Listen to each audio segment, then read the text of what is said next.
Hello everyone, I hope you are doing well. Today, the subject of my lecture is organizing your ideas and outlining your paper.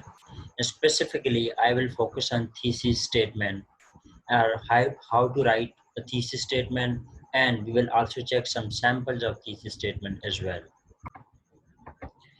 Here is the summary of the lesson. This lesson will show you how to organize your ideas logically so that your reader can easily follow. But first, you have to learn how to write a thesis. Then you will learn different ways of organizing your ideas and sketching out the details you will use to support your thesis. This lesson includes several different ways of organizing your ideas graphically too. So here is the summary we can find.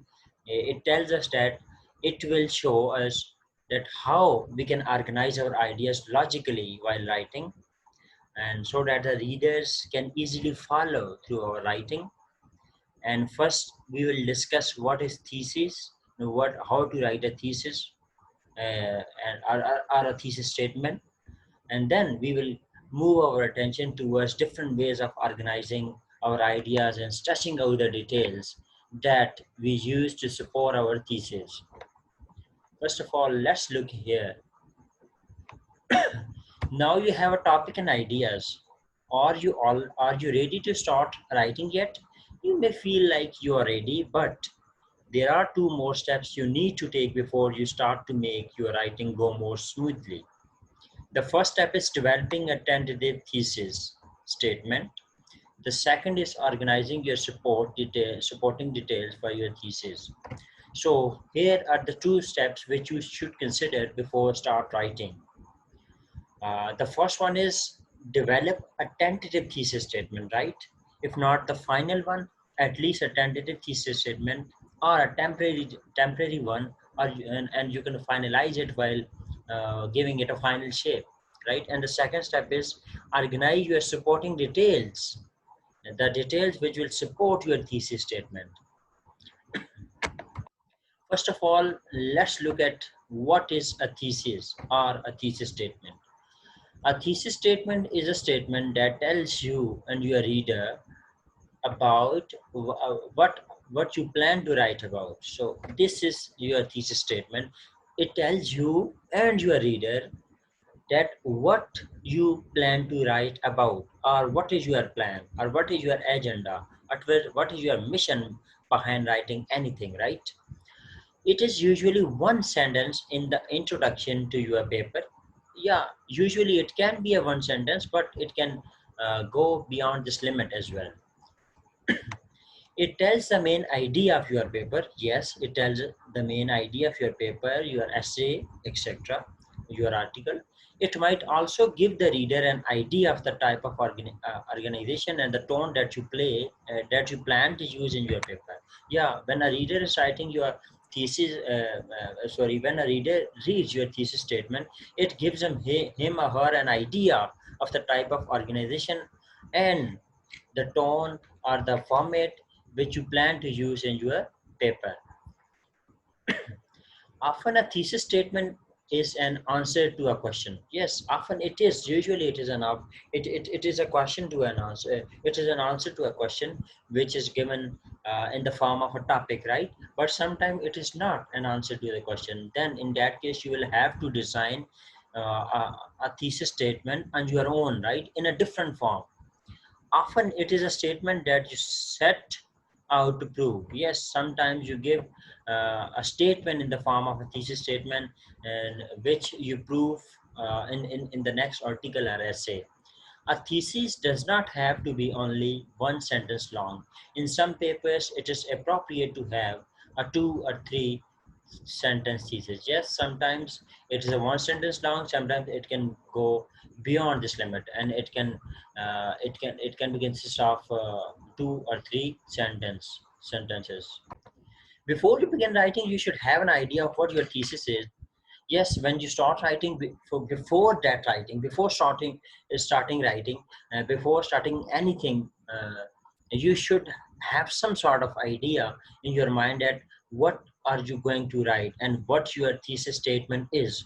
You do not have to have the exact thesis statement that you will put in your final paper, but you do need to have the gist written in a tentative form, because it lets you organize your thoughts and the rest of the information in your paper. Yes, if you do not have a final statement at the start of the writing, don't worry, you should have at least a gist, right?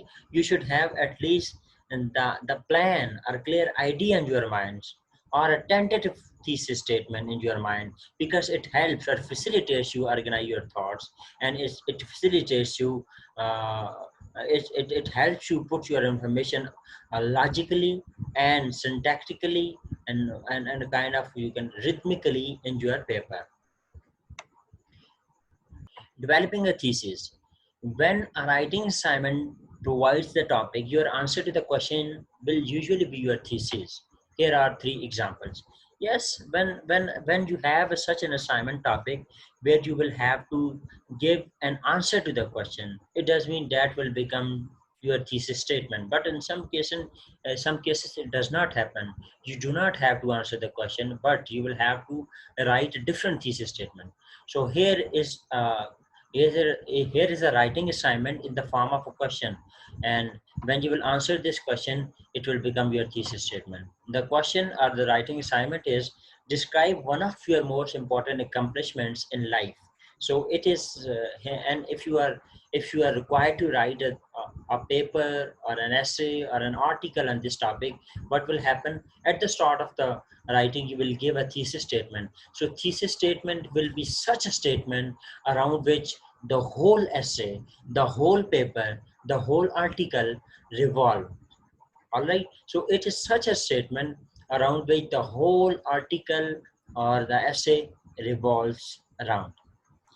So here is an answer to the writing assignment, which is also entitled as tentative thesis, right? One of my most important accomplishments in life was surviving the winter in Siberia. So here is an answer to that written assignment question, and it is also a thesis statement. This is a very simple thesis statement. Sometimes it is a kind of you have to write a somewhat lengthy thesis statement and a kind of complex thesis statement as well. Here again we have another example. You have just studied cancer and cancer cells in your biology class. Your teacher gives you the following writing assignment. If this is the writing assignment and you are required to write a thesis statement on this assignment, what will you do? What is the question first? Let's check the question. Think about how cancer cells are different from normal cells. Based on these differences, explain why it has been so difficult to find a cure for cancer. So here is a question, or you can say that here is assignment topic, and you are required to write a tentative thesis statement on this. So first of all, think about how cancer cells are different from normal cells.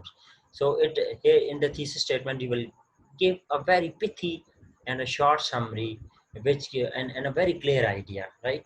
Cancer cells do not respond to the body's ordinary controls on cell growth and division as normal cells do.